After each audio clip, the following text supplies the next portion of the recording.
Hey everyone, welcome back to the channel. In today's episode, I'm going to show you how I make my storage tote swarm traps.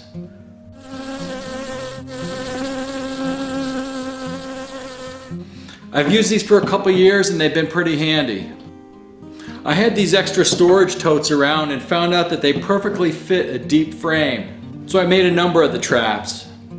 What we'll start by doing is we'll disassemble this swarm trap that I had stowed away from last year and we'll rebuild it. These storage totes have interlocking lids. This year I want to put a Coroplast cover over the top of it to help prevent rain from getting in.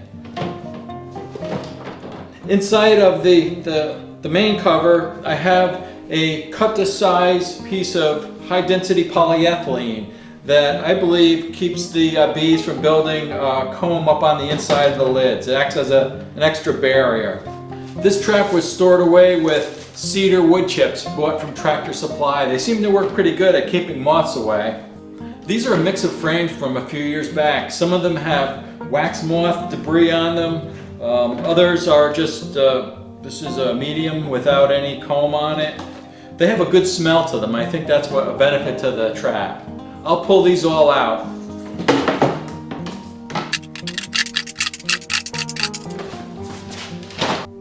Now I'll dump out the cedar chips. I can use them for other bee projects.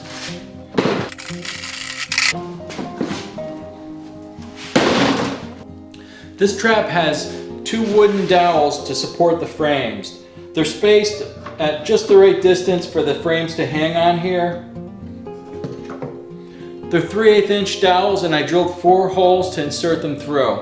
What's nice is you can see that there's a good gap of say 1.5 inches beneath the frames. On the front of the box is a stainless steel grate. I bought a number of these off eBay. They're relatively inexpensive. It's held on here with a wing nut for adjustability and to be able to tighten it down. I also used 180 grit sandpaper to scuff this up so the bees get a little bit better grab on it when they land. On the back of the box and the bottom of the box, I drilled a number of 1/8 inch diameter holes in an array to provide for some ventilation and drainage at the bottom. They're right there. I've been setting these traps on some deer hunting tree stands that I have out in the woods. It works quite well. These are also designed to be lowered down from the tree with ropes, or they could actually be suspended from the tree on rope. Let me show you how it could be done. There are a number of paracord attachments that I made to the box in order to hold it up. This paracord attached to 4 corners of the box allows it to be suspended. Additional paracord can go around the tree to hold it stable. This can be leveled right up. This can also work well for raising and lowering the trap from the tree. A trap full of bees and wax is very heavy. Now that the trap's been emptied out, I'm going to load it up with frames. I'll do a mix of dirty old frames and some cleaned out frames. I'll checkerboard them in here with a full frame of foundation, empty frame, full foundation, empty, alternating. Okay, so we have 9 frames in here and there's a little extra space on the ends.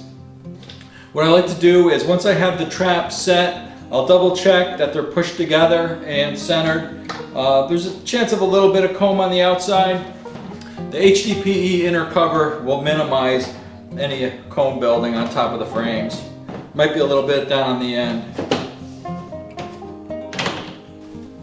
I'm going to use this piece of Coroplast to make an over roof on it.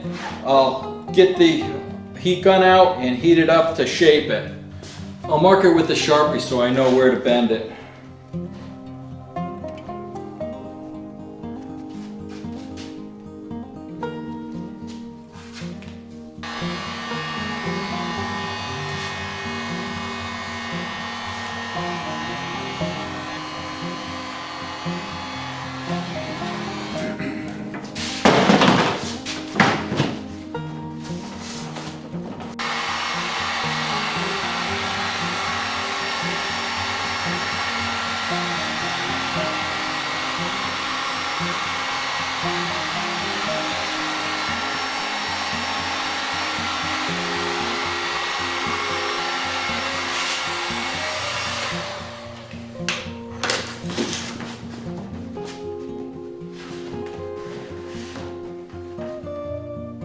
Now I'll drill a few holes to be able to secure this down with some paracord.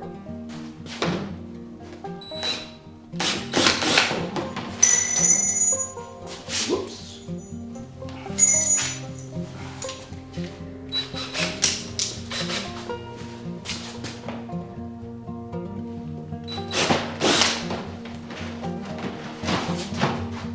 Okay, cut the length and I singe down the ends.